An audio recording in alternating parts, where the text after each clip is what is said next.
지난주에 했던 거 잠깐 한번 리뷰하고 오늘 거 살펴보고 이렇게 하겠습니다.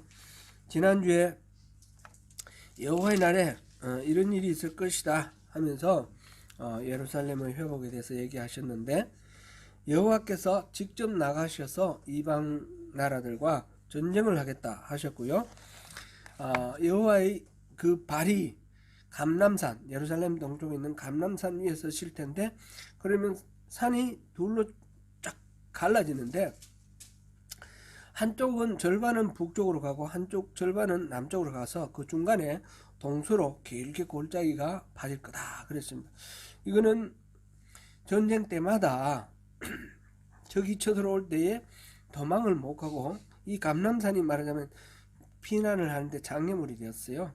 그 장애물을 골짜기로 열어서 이 이스라엘 백성들을 적과의 싸움에서 이렇게 피해를 입지 않도록 보호해 주시겠다, 그런 의미로 이 감람산이 갈라진다 말씀드렸죠.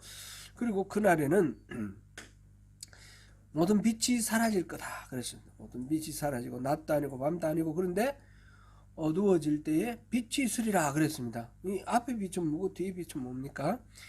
이 물질적인 어떤 빛을 내는 발광체, 이 발광체, 해와 달과 별, 이 모든 것들이 다 사라지고 그 모든 빛의 근원적인 빛, 그 창세기 1장에서 보면 첫째 날에 빛이 있으라 하니까 빛이 있었는데, 이 해와 달과 별은 넷째 날에 창조되지 않습니까? 바로 그 빛의 근원이 되는 그 빛이 이제 드러날 것이다, 등장할 것이다.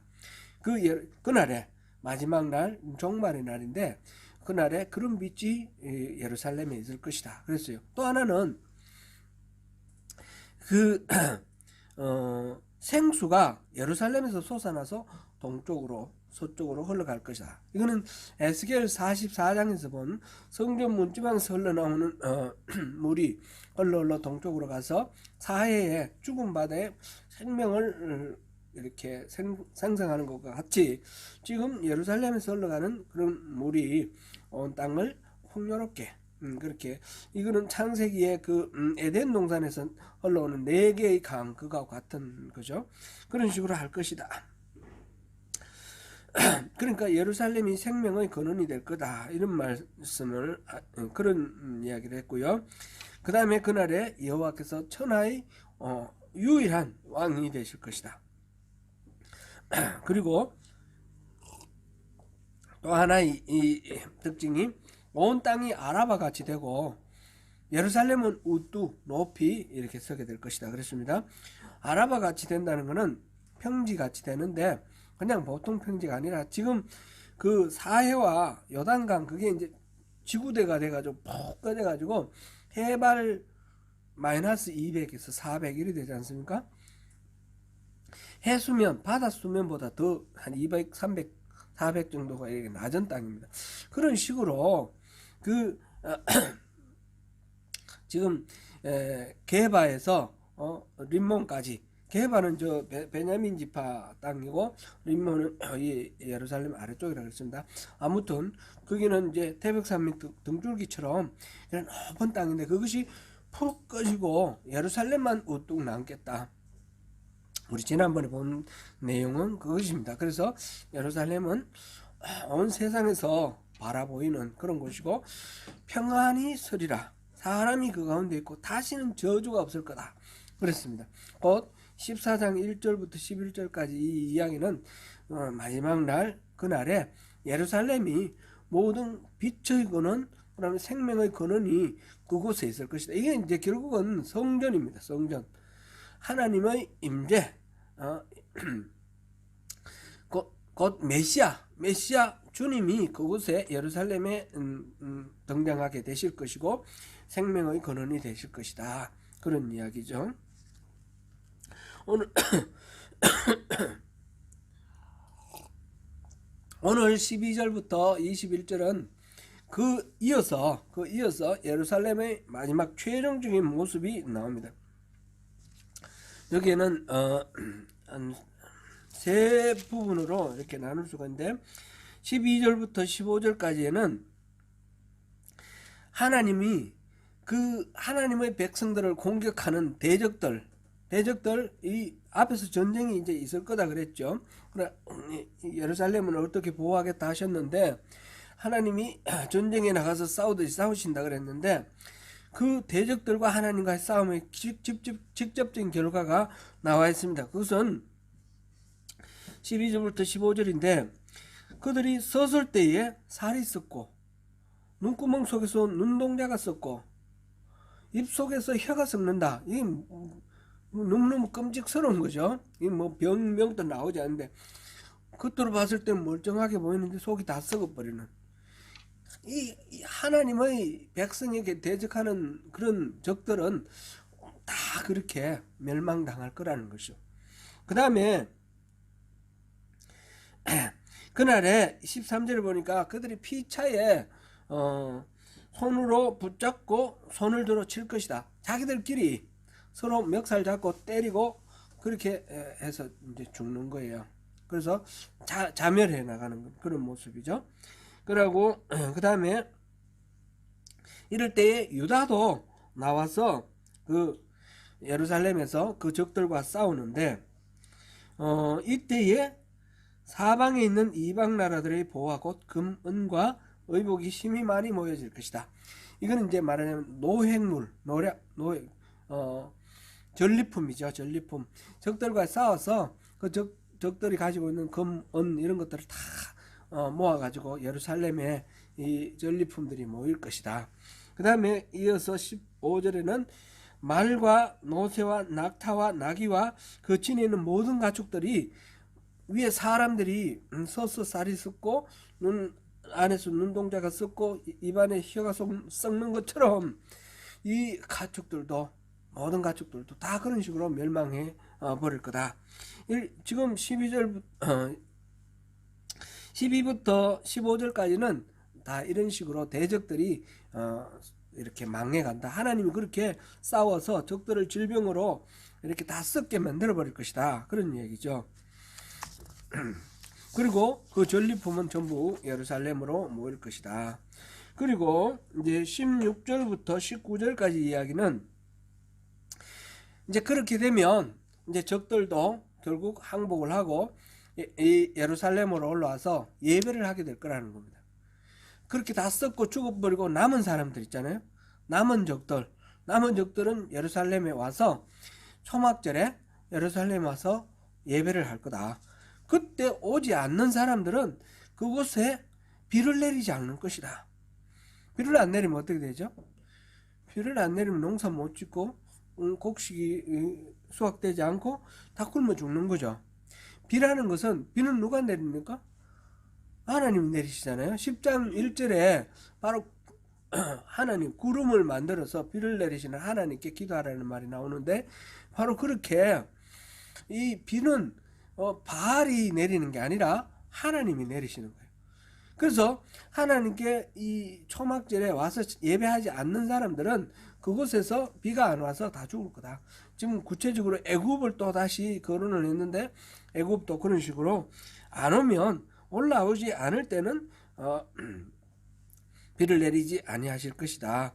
그래서 다 예루살렘으로 온다. 그래서 여기서 이제 16절부터 19절 이 이야기는 초막절을 지키기 위해서 모든 백성들이 이방 모든 백성들이 다 예루살렘에 올 거다.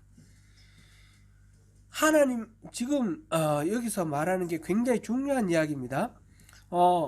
우리가 이제 일반적으로 생각할 때 이방인에게 복음을 전하는 것은 베드로가 그 하늘에서 내려오는 환상 그 온갖 짐승 뭐 이런 거 있는 거 내려오는 보자기를 보고 잡아 먹으라 그랬는데 베드로가 나는 이런 거 안 먹습니다 그랬는데 하나님께서 내가 정결케 한 거 이거 다 모든 것이 다 정결하다 불결하다 말하지 말라 그렇게 말씀하시는 걸 보고 그 환상을 경험하면서 이방인들에게도 복음을 전해야 되겠다 결심을 했고 그 다음에 바울이 이방인들에게 복음을 전함으로써 비로소 모든 이방인들에게 복음이 전해졌다 이렇게 우리가 이해를 합니다.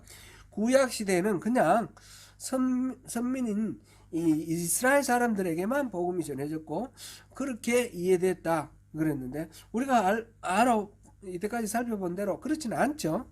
예레미야에서도 이방인에 대한 이야기가 계속 나왔고요. 소선지서에서도 계속해서 모든 이방인들은 모든 이방인들의 왕은 누굽니까? 궁극적으로는 다 하나님입니다. 하나님이 모든 열방의 통치자시고, 그래서 만왕의 왕이라 그러시고 모든 주권은 하나님께 달려있다 그랬는데, 특별히 그런 게 이제 분명하게 나타나 있는 것이 바로 이 스가랴서입니다. 스가랴서에는 지금 모든 민족들이 예배하러 온다라고 했어요. 예루살렘에. 지금 이게 8장 끝에서도 나와 있죠. 8장 한번 열어보십시오. 8장 끝에 18절부터 23절에 오는 이야기가 모든 열방의 모든 민족들이 다 예루살렘으로 와서 이렇게 몰려든다라는 거죠. 마지막에 이제 23절 하나만 우리 읽어보면 모든 것이 여기 핵심이 들어있습니다. 같이 읽어보겠습니다. 만군의 여호와가 이와 같이 말하노라. 그날에는 말이 다른 이방 백성 10명이 유다 사람 하나의 옷자락을 잡을 것이라. 곧 잡고 말하기를 하나님이 너희와 함께 하심을 들었나니 우리가 너희와 함께 가자 하노라 하리라 하시니라. 이 유다인 한 사람에게 이방인 10명이 붙었다. 이건 꼭 하나 둘 셋 열을 의미하는 것보다 이 유대인들에게 세상에 있는 모든 백성들이 몰려와서 저마다 붙들고 얘기를 한다는 거죠. 하나님 너희들과 같이 있는 걸 우리 알겠어. 그러니까 우리도 너희들과 같이 가겠어. 우리 하나님 섬기겠어. 그런 이야기죠. 지금 스가랴서가 14장까지 있는데 1장부터 8장까지 그 다음에 9장부터 14장까지 이렇게 크게 대별을 할 수 있다 그랬죠. 크게 대별을 할 수 있는데 그 마무리가 다 모든 세상의 열방의 모든 백성들이 다 하나님께로 나온다라는 말로 마무리가 되고 있어요. 8장 끝도 그렇고 지금 14장 끝도 그렇고, 그렇게 해서 구약시대 때부터 그런 것이 은연중에 있었지만 스가랴서는 분명하게 마지막 날 메시아가 올 때 그때 모든 민족들이 다 하나님께로 나올 것이다. 초막절에 하나님께 나올 것이다. 그렇게 이야기하고 있습니다. 그리고 20절부터 21절까지 이야기는 그렇게 되면 그 마지막 날에는 모든 것들이 정결하게 성결하게 될 것이다. 깨끗하게 될 것이다. 그런 것입니다. 그날에 20절 보니까 말방울에까지 여호와께 성결이라 기록될 것이라. 여호와께 성결이라는 것은 대제사장의 그 모자에 서는 이 관 앞에 여호와의 성결 이렇게 적혀 있죠. 아주 거룩하게 구별되어 있다. 그런 의미인데, 근데 이것이 하나님께만 사용될 수 있도록 사람들은 닿지 못, 세속적인 인간의 어떤 욕망 충족을 위해서는 절대적으로 쓰이지 않도록 하나님께만 사용되도록 구별된 게 여호와께 성결이에요. 그런데 모든 이 말방울에까지 말방울에 여호와께 성결이 적혀 있다. 이 말은 모든 거에 다 여호와께 성결이 적혀 있다. 그러니까 일상으로 사용되는 모든 물건들이 다 하나님을 위해서 거룩하게 사용되는 그런 때가 되었다라는 것이죠. 그 다음에 계속 이어서 나오는 말이 여호와의 전에 있는 모든 소치 제단 앞 주발과 다름이 없을 것이다. 제단 앞 주발 그 특별히 성별된 건데 모든 소치 그와 다를 바가 전혀 없는 거룩함 성결함으로 그렇게 존중받을 것이고 구별될 것이다. 그리고 21절에 보니까 예루살렘과 유다의 모든 소치라고 그랬어요. 그 모든 소치 만군의 여호와의 성물이 될 것인즉 제사 드리는 자가 와서 그 소치를 가져다가 고기를 삶을 것이다. 그러니까 일상생활에 사용되는 모든 것들이 다 여호와께 성별되는 거예요. 그러니 이게 우리의 삶이 예배가 되는 것이고 우리의 존재 자체가 하나님께 거룩하게 구별된 하나님의 것으로 이렇게 성결하게 그렇게 된다라는 것입니다. 마지막 날에는 이게 이제 우리의 말, 행동, 우리 직업 모든 것들이 다 거룩하게 하나님께서 기뻐하시는 것으로. 이거는 종교개혁할 때 마틴 루터가 이거 중요하게 이거를 다뤘습니다. 세속의 직업 중에 성직이 있고 세속직이 있다 이렇게 생각했어요. 그전에는.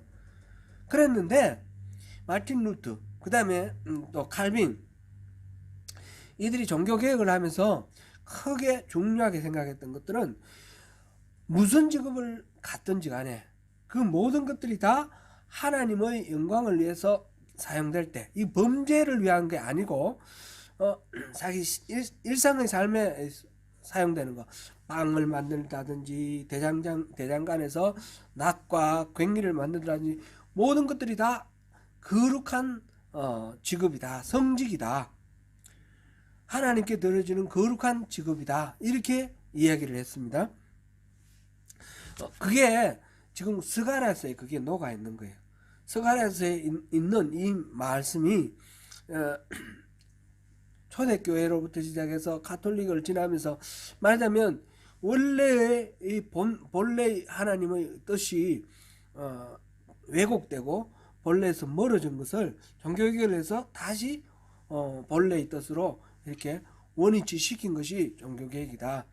종교개혁은 나간 데서 새로운 걸 만들어내는 것이 아니라 하나님의 그 모든 말씀의 핵심 본질로 돌아가는 것이 종교개혁입니다. 지금도 마찬가지입니다.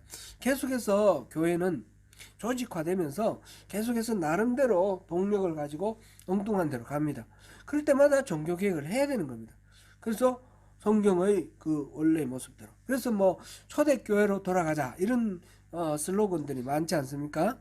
초대교회로 돌아가자 이 말은 옛날처럼 우리가 고대 시대의 삶으로 살자 이 말이 아니라 그때의 하나님께서 주셨던 메시지의 그 핵심 메시지로 돌아가자라는 거죠.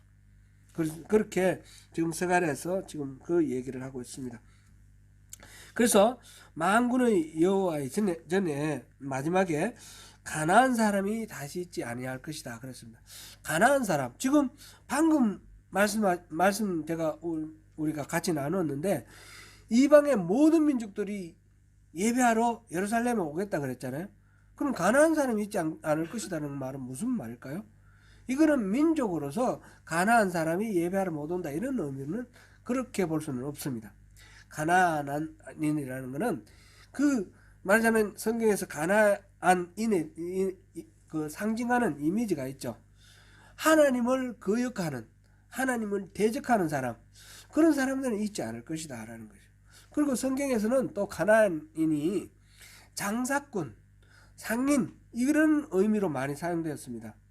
그래서 여기서는 하나님에 대한 올바른 섬김을 신앙을 팔아먹는 장사꾼은 다시는 성전에 있지 않는다라는 것이죠.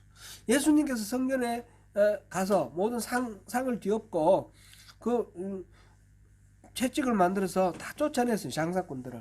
왜 쫓아냈습니까? 그런 것들은 있으면 안 되는 거거든요. 성전은 만민이 기도하는 집이에요. 그래서 세상 만민이 와서 하나님을 만나는 집이에요. 그곳에서 그거를 믿기로 해서 이렇게 자신들의 욕망을 채우고 만족을 구하는 그런 장사꾼이 있어서는 안 되는 거죠. 이거는 옛날에는 동전 바꿔주고 재물을 바꿔줬지만 오늘날에도 이런 장사꾼들은 얼마든지 있을 수 있는 거예요. 오늘날 보니까 우리 조국 대한민국의 경우를 보니까 이 목사들 중에 재벌들이 많아요. 돈이 엄청 많은 그런 뭐 부동산도 많고 무슨 재단의 이사장이고 이런 식으로 이거는 자신이 뭐 뭘 해서 버는 돈입니까? 교회에 바친 성도들의 헌금을 개인의 그 욕망을 위해서 이렇게 사유화하는 것이죠. 이런 것들이 다 장사꾼입니다. 이 땅에서 지금 봤을 때는 참 멋있고 잘 때 보이고 참 사역 잘해가지고 뭐 보답받는 것 같은데 다 거짓말, 다 하나님을 속이고 지금 장사하는 거 아닙니까? 그런 것들은 다 하나님 앞에 다 징계받을 일들이에요. 마지막 날은 그런 모든 것들이 다 사라집니다. 종교, 신앙을 믿기로 한 모든 장사꾼들이 다 없어질 것이다.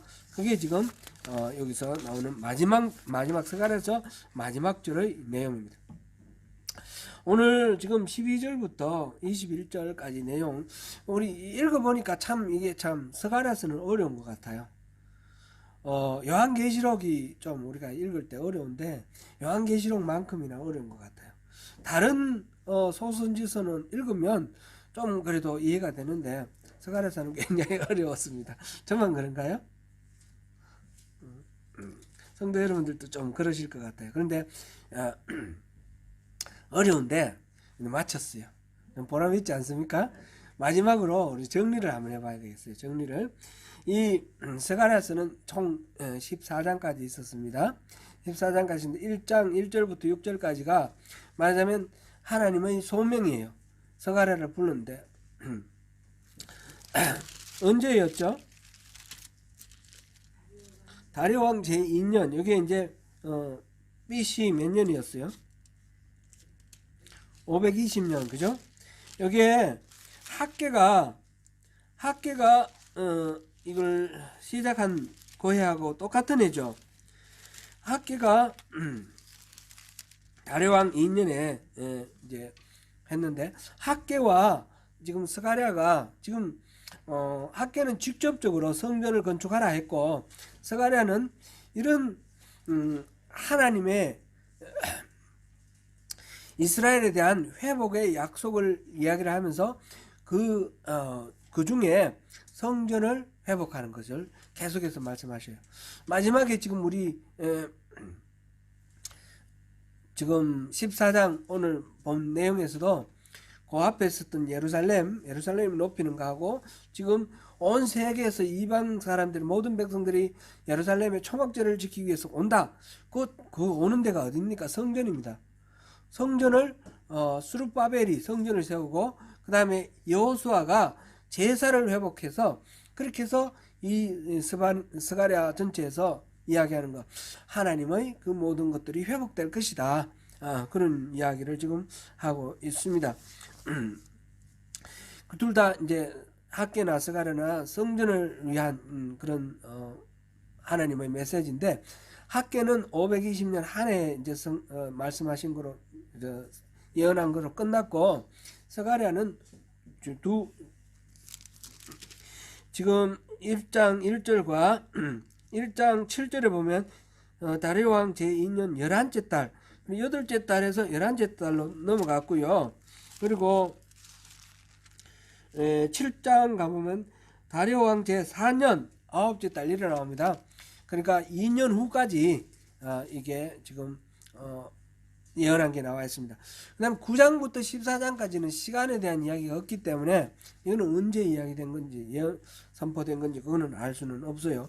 그러나 학계와 스가랴는 동시대에 동일한 그 성전 회복을 재건을 위한 그런 하나님의 말씀으로 선포되었다. 그거를 우리가 좀 알 수 있고요. 그래서 1장 1절부터 6절까지 그게 이제 말하자면 소명입니다. 하나님께서 부르시는데 그 부르심에 응답하라. 너희들이 내게로 돌아오면 내가 너희에게로 돌아가겠다. 이 말씀을 하시면서 계속해서 부르시는 그런 말씀이었어요. 그 다음에 1장 7절부터 6장까지는 8개의 환상이 나왔죠. 8개의 환상. 이 8개의 환상도 보면 우리가 카이즘이라고 그러잖아요. 이렇게 대칭, 대꾸법 이렇게 나와 있어요. 첫 번째 환상이 화석류 사이에 말탄 사자가 나타나는 그것부터 시작하는데 사방에서 온 세계 사방에서 이렇게 세상을 둘러보고 돌아온 그런 말탄 사자들이 보고하는 것으로 시작합니다. 그래서 하나님께서 예루살렘을 회복시켜 주시겠다 그런 메시지고요. 그 다음에 두 번째 환상은 네 뿔과 네 대장장이 나오는 네 뿔이 말하자면 네 개의 제국입니다. 제국. 그런데 네 대장장이가 그 제국을 이렇게 심판하는 그런 것으로서 하나님의 언약 백성을 괴롭힌 이방인을 심판하는 내용이 네 뿔과 네 대장장이 이야기에서 나왔죠. 그 다음에 청량줄을 든 젊은이의 환상이 나왔는데, 이거는 예루살렘이 다시 재건될 것이다. 영광스럽게 재건될 거다. 그런 얘기였고, 그 다음에 네 번째 환상이 대제사장 여호수아가 나타나는데, 더러운 옷을 입고 이렇게 있을 때 하나님께서 깨끗하게 해주시는 그런 장면입니다. 그럴 때 그 새싹이라는 지도자가 나와 있습니다. 이 새싹이라는 지도자 여호수아로 이렇게 지금 등장해 있지만, 결국은 새로운 메시아 예수님을 상징하는 것이다. 그걸 봤고요. 그 다음에 다섯 번째가 순금, 거기는 스룹바벨에 대한 이야기가 나오고, 그 다음에 순금등잔대와 감람나무 2개 연결되어 있는 거, 거기 나왔어요. 그걸 통해서 스룹바벨이 예루살렘을 재건할 거다, 그런 게 나왔고요. 그 다음에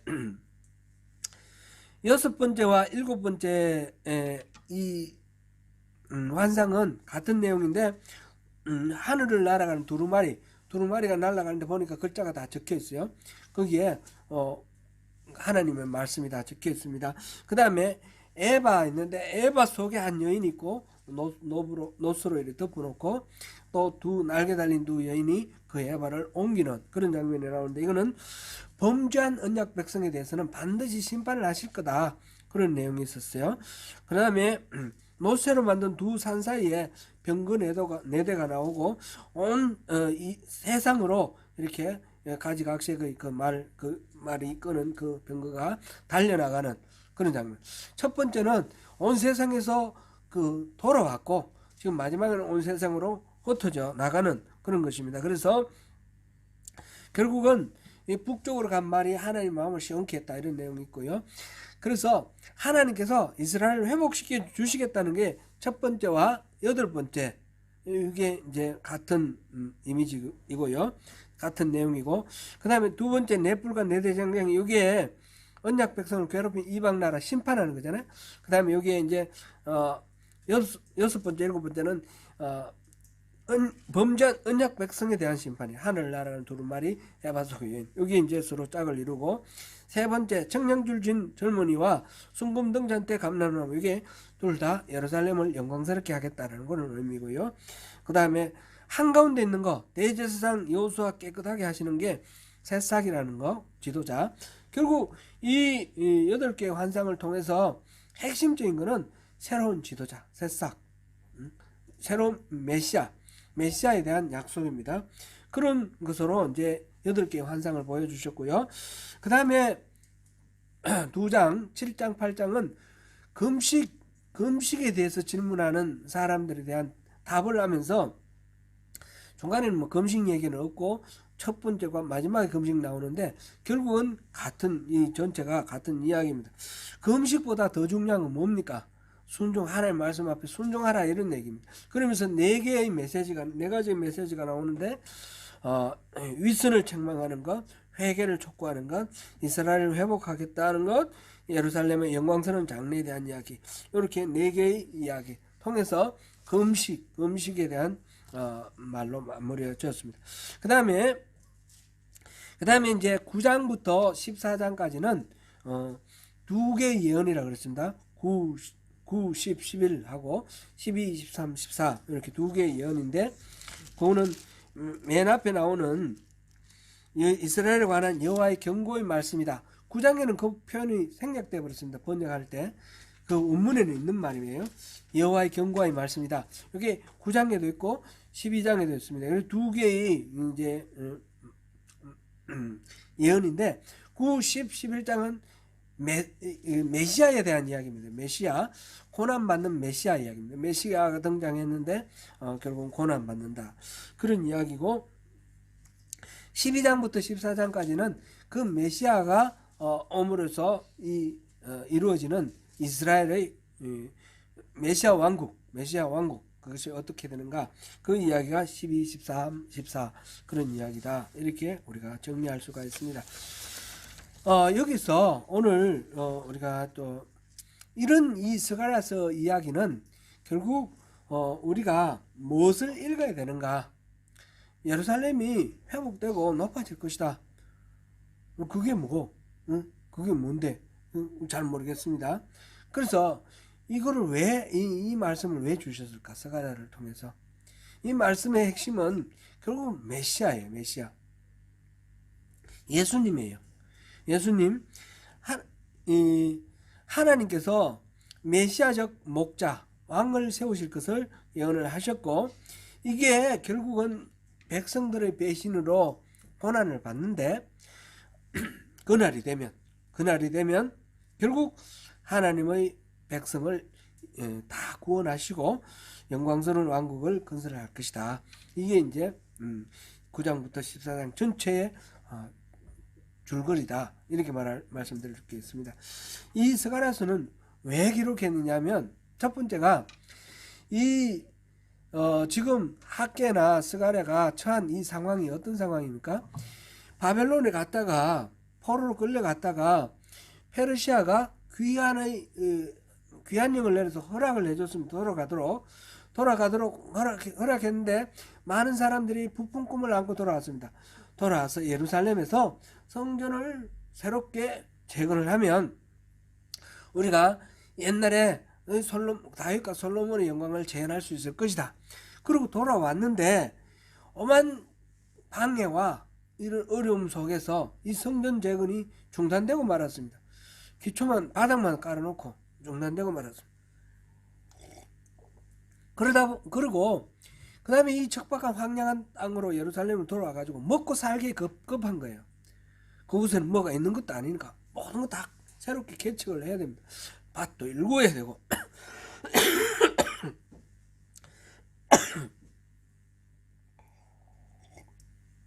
그렇게 살다 보니까 이 삶의 이 소용돌이 속에 휘말려 가지고 처음에 부푼 꿈을 안고 돌아올 때에 마음속에 품었던 이상, 하나님의 이 집을 새롭게 회복해서 우리가 새롭게 하나님 나라를 이루어 나가겠다라던 그 이상이 잊혀져 가는 거예요. 살아가는 삶이 고달픈 거예요.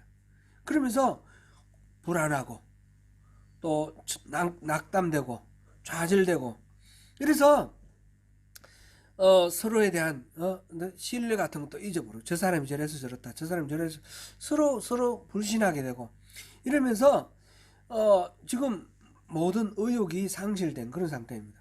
그랬을 때 학개가 일어나서 이거를 얘기를 했고, 스가랴가 일어나서 이 얘기를 합니다. 그러니까 이 스가랴를 통해서 하나님 주시는 말씀은 이들에게 이 모든 좌절과 불신과 의욕과 낙담, 여기서부터 벗어나서 하나님께서 회복시켜 주실 것이다. 이 성전을 회복시켜 주실 것이고, 이 성전을 중심으로 온 세상이 하나님 앞으로 나오는 그 일이 일어날 거다. 바로 여러분들이 성전을 회복하면 그런 일이 생긴다. 이런 소망을 주시려고, 이 소망을 주시려고 하나님께서 스가랴를 통해서 이 말씀을 주신 겁니다. 또 하나는 이게 첫 번째 이유이고, 두 번째는 그것이 단순히 빌딩으로서 이 성전을 회복하는 것이 아니라 메시아, 새로운 목자, 왕으로서 오시는 그분 메시아가, 그리스도가 와서 새로운 하나님의 나라를 이루어낼 것이다. 그 새로운 왕국에 대한 비전을 이렇게 주는 거예요. 그래서 포로에서 돌아온 귀한 공동체가 낙심되어서 힘을 다 잃고 있다가 이거는 다 여러분들을 통해서 하나님이 이렇게 회복시키실 것이니까 소망을 가지라. 그리고 그 새로운 나라는 이전에 보던 그런 나라하고 다르다. 완전히 새로운 그런 하나님이 통치하시는 그런 나라다. 그런 두 가지를 이제 일깨워주는 그런 메시지입니다. 이렇게 해서 돌아온 사람들이 그 구원과 또 회복의 은혜가 확실하다는 것을 깨닫게 되고, 이제 또 새로운 그 메시아가 통치하실 나라는 이 아수르나 또는 바벨론이나 이집트나 페르시아나 이런 거하고는 다른 완전히 새로운 그런 왕이 오실 것이다. 그 새로운 왕이 오신다라는, 겸손한 왕이 오신다는 대표적인 게 뭘까요? 스가랴서 9장에서 나왔잖아요. 나귀를 타고 오시는.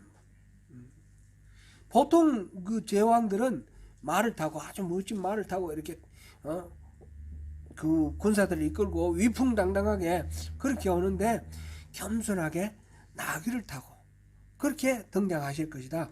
완전히 기존에 생각하던 것과는 다른 그런 왕을 지금 이렇게 말씀을 예언을 하시는 겁니다. 그리고 그 왕이 왔을 때에 일어나는 그 세상 사람들이 예루살렘에 와서 예배를 드리는데, 그 예배가 무슨 예배냐면 초막절 예배예요. 초막절 예배.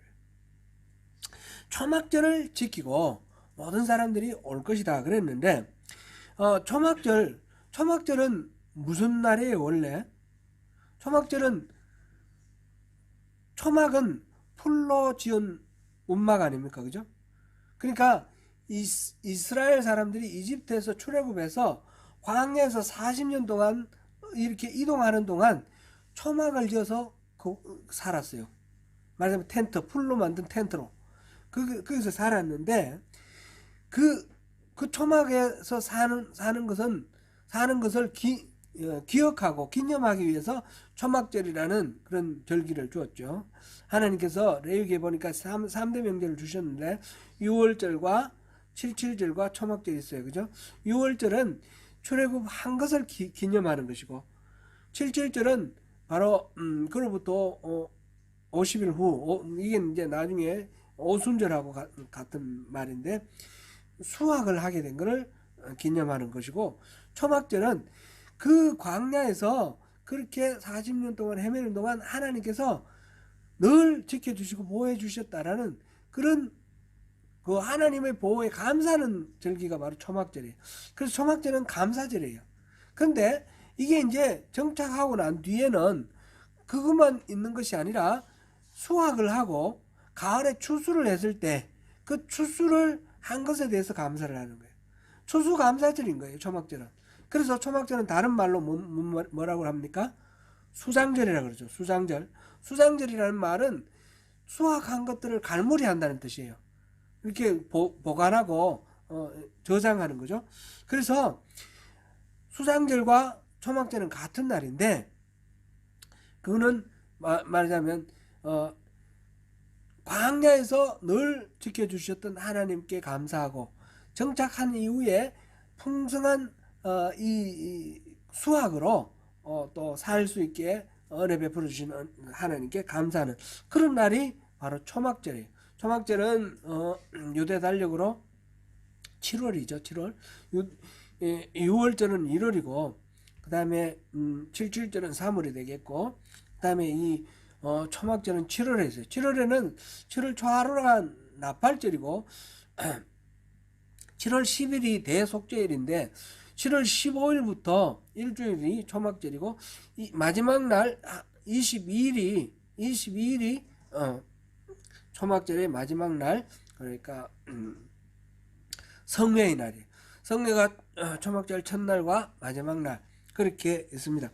요한복음 7장에 보면 예수님께서 이 초막절에 예루살렘 가신 그런 이야기가 나오는데, 형제들이 예수님께 왜 초막절인데 예루살렘에 올라가지 않냐 이렇게 질문을 하는 거예요. 이렇게 여러 사람들이 있는데 가서 말씀 전하고 선포하고 그러면 사람들이 다 주목할 텐데 왜 좋은 기회에 올라가지 않냐. 그러니까 예수님께서 아직 때가 이르지 않았다. 그리고 안 가셔요. 그래 형제들은 먼저 초막절을 갔는데 예수님이 나중에 올라가셨어요. 형제들이 떠나고 난 뒤에. 그런데 그 이유는 설명이 없어요. 그래서 예수님께서 성전에 가셔서 막 설교를 하십니다. 하나님 말씀을 전해요. 그래서 사람들이 웅성웅성하고 막 그랬는데, 예수님이 이 말씀을 전하는 것 중에 마지막 날 22일 날 초막절 끝날, 즉 큰날에 그랬어요. 그러니까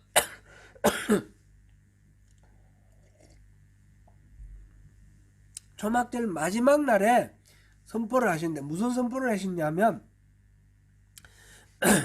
누구든지 목마르거든 내게로 와서 마시라. 나를 믿는 자는 성경의 이름과 같이 그 배에서 생수의 강이 흘러나리라. 그 말씀을 하셨어요. 좀 어떻게 보면 좀 우리로서는 잘 이해가 안 되는데 왜 이런 말씀이 나왔을까? 그랬는데 이게 초막절에 다 연결되는 이유가 있는 거예요. 예수님 당시에 초막절에 중요한 의식이 두 가지가 있어요. 하나는 성전에 등불을 환하게 밝히는 거예요. 초막절 축제 기간 8일 동안 등불을 있는 대로 다 밝혀가지고 이렇게 환하게 해놓는 거예요. 또 하나는 실로암에 있는 그 물을 대제사장이 가서 그 물을 물동이에다가 담아가지고 와서 제단에 붓는 거예요. 이 두 가지가 초막절의 중요한 행사입니다. 그렇게 하는 그게 생명의 물이다라는 거죠. 생명의 물을 제단에 갖다 붓는 거예요. 근데 예수님이 그걸 보시고 그거 백날 갖다 부어봐야 의미가 없다. 불 그렇게 피워봐야 의미가 없다. 나를 믿어라. 그 말씀이에요. 그게 어디서 나왔느냐 하면 여기서 나왔습니다. 우리가 지난주에 우리가 본 게 14장 6절부터 8절에 그날에 모든 빛들이 없어지겠다 그랬어요. 그리고 낮도 아니고 밤도 아닌데 어두워질 때에 빛이 있을 것이다 그랬어요. 그 빛이 무슨 빛이라고 그랬습니까?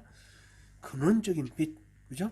이 발광체가 내는 빛이 아니라 하나님의 선포에서 나온 그 빛, 추상적인, 이 구체적이 아니고 추상적인 영적인 빛이라고 그랬어요. 영적인 빛. 그 빛, 그 지금 성전에 막 불을 밝혀놓은 이유가 그 성전에 그런 빛이 있을 것이다. 지금 스가랴서에 그렇게 말씀을 하셨기 때문에. 그 다음에 또 하나는 그곳에서 생수가 예루살렘에서 솟아나서 동서로 흐를 것이다. 바로 그게 성전에서 흐를 것이다. 그래서 실로암 물을 갖다 부은 거예요. 근데 예수님께서는 그 성전이 지금 여기에서 물 갖다 붓고 불 켜놓는 이게 아니다. 이 빌딩이 아니다라는 거죠. 내 말을 믿으면 그 사람 배에서 생수의 강이 흘러나리. 내가 바로 성전이다라는 말씀이에요. 내 안에 하나님이 계시는 거예요. 예수님의 말씀이 예수님 안에 하나님 계시기 때문에 예수님 안에 그 빛이 있는 것이고 예수님 안에 그 생수의 강이 예수님의 말씀으로부터 흘러나가는 것입니다. 이거는 예수님이 스가랴서에 이렇게 기록된 것을 아시고 말씀하셨을까요? 그냥 말씀하시는데 일치됐을까요? 예? 아셨을 것 같죠? 예수님은 아시는 거예요.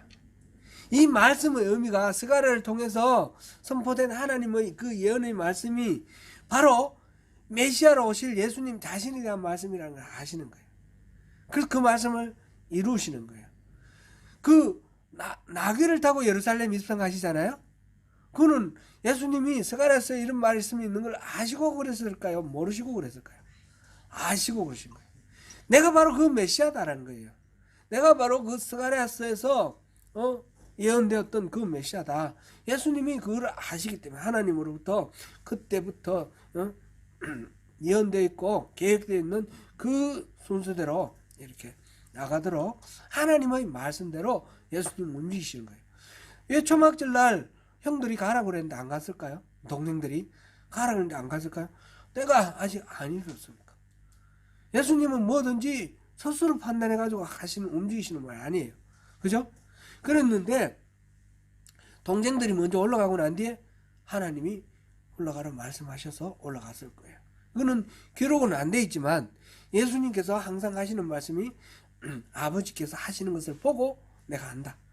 아버지께서 말씀하시는 대로 내가 행한다 라고 말씀하셨기 때문에 이것도 아버지 말씀하시는 대로 움직였다고 볼 수 있습니다.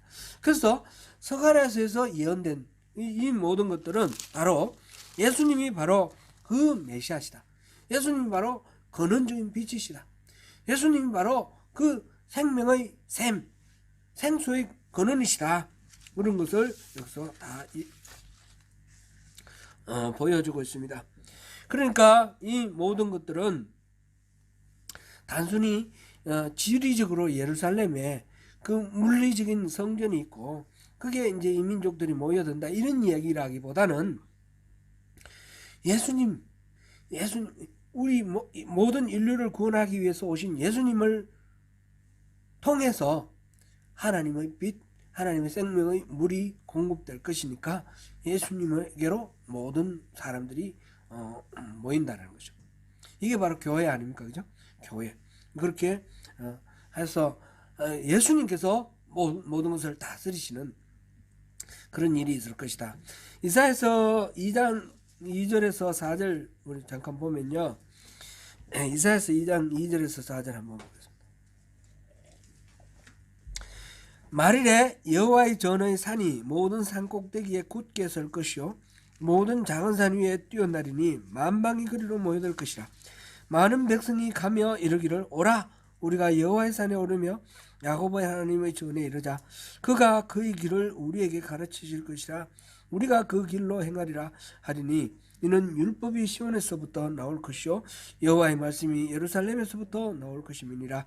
그가 열방 사이에 판단하시며 많은 백성을 판결하시리니 우리가 그들의 칼을 쳐서 보습을 만들고 그들의 창을 쳐서 낫을 만들 것이며 이 나라와 저 나라가 다시는 칼을 들고 서로 치지 아니하며 다시는 전쟁을 연습하지 아니하리라.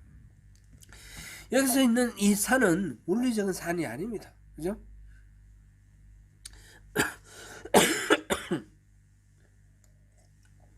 여호와의 전, 하나님께서 계시는 집, 하나님께서 계시는 집. 예수님이 하나님과 함께 하시니까 예수님이 바로 이 성전의 그 완성의 모습이고 그 예수님이 또 우리 가운데 오시니까 우리가 바로 그 하나님의 집 성전이 되는 것이죠.